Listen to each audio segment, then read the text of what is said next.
have a distant or absent father? Are you thirsting for a father's love? Were you denied that as you were growing up? I want to talk about how that's possibly impacted you on today's Ask a Shrink. Hang on.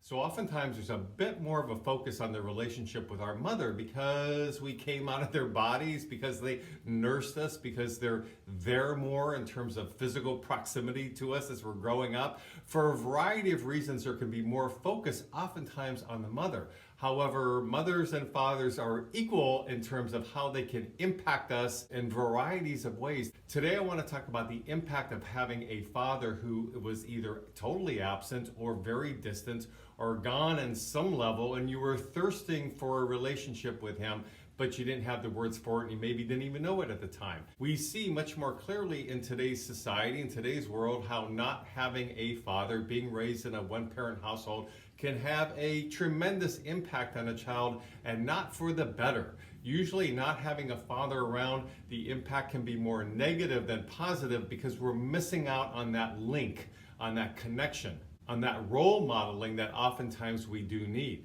Now, this is not meant to take away in any way from a parent out there who's a single parent and raising your children, and you're doing your darndest and you're doing a good job, and you can raise wonderfully healthy children. So I don't want to minimize that in any way. This is just cutting out the slice of the pie that relates to children who do miss having a connection with their father and how that has negatively impacted them. For one thing, if you've been very wounded by not having a father figure in your life, you may be seeking that out in your relationships as you mature. That is a very common thing, and it happens more often than not because oftentimes we try to recreate or work through our issues related to a parent as we get older. Now, if we don't do that in therapy, then oftentimes you're driven unconsciously to do that. And so that typically can happen by working through it with a boyfriend, girlfriend, with a potential mate. And this is where we can really get ourselves into problems when it's unconsciously done because we're not even sure why we're attracted to this person.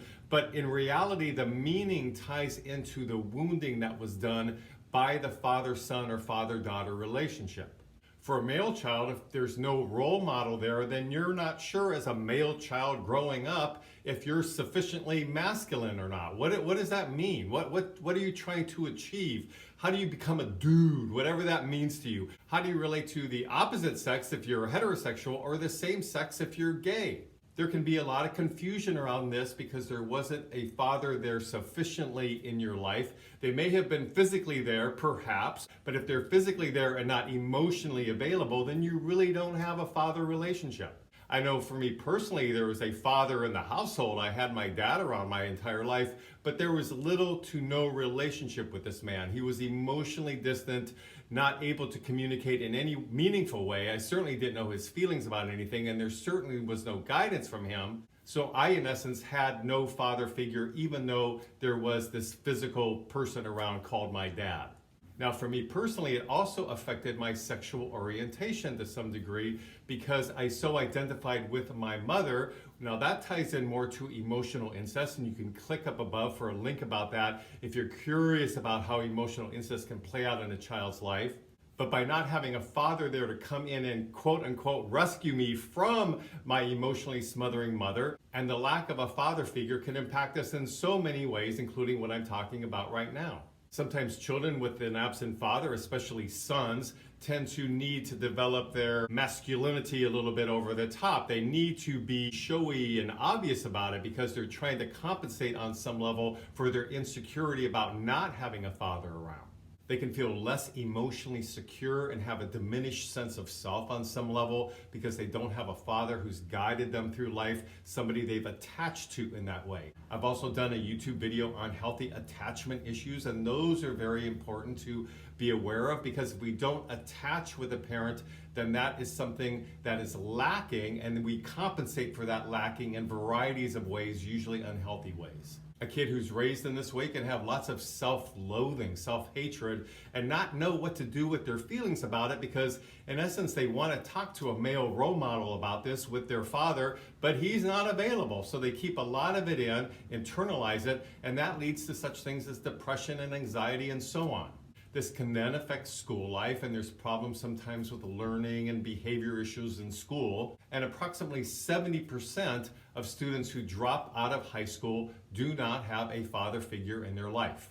Now, as far as growing up and sexuality, I mentioned to you how it impacted me personally, but for a lot of kids, there's more of a chance of teenage pregnancy, becoming a parent while you're still in your teens. Part of that for boys is the machismo and wanting to make up for the fact that there's no father at home, and so you're going to be out there screwing the girls and being the man about town because on some level you're insecure about having an absent father. And for girls, because you feel like the lack of a relationship with your father is something personal, like you've done something wrong, it's a form of rejection perhaps in your mind, then you're more likely to choose men who are going to reject you. And this is because you want to work through these daddy-daughter issues and you're hungering for men, right? You're hungering for that connection with your father, but because it's not available, it's playing out and being sexually intimate with the neighborhood boy. So you're trying to behaviorally create it at a very young age when really it represents the deep connection you have for wanting a father in your life, a meaningful connection with the father. Kids who are raised without a meaningful father connection are more prone to having mental health disorders as they get older. And it's by no coincidence that around 80% of kids in prison in the delinquency system have no father figure in their life. So the purpose of this video is to shine a spotlight on the reality of some of the emotional issues that children go through related to not having a good connection with a father figure. And as I mentioned, like with me, it's more about the connection because my father was in the home, but the connection wasn't there, so I was impacted greatly. In a way, I feel like I grew up without a father. And I'm sharing my story about my sexual orientation in regards to this because I think it's something worth discussing. It's worth looking at the fact that this is a very gray area. The impact of either having a smothering mother or a father who's distant, or we can flip those around and have an absent mother and a smothering father. It really doesn't matter. The thing is, we need to talk about the possible impacts of being raised in this way and how it can affect our lives in so many ways. So these are all important issues to think about if you're thinking about starting a family in your life. And for you single parents out there or people who want to be single parents someday, that's wonderful. We know that with knowledge there is power, and that's going to help you in raising your children.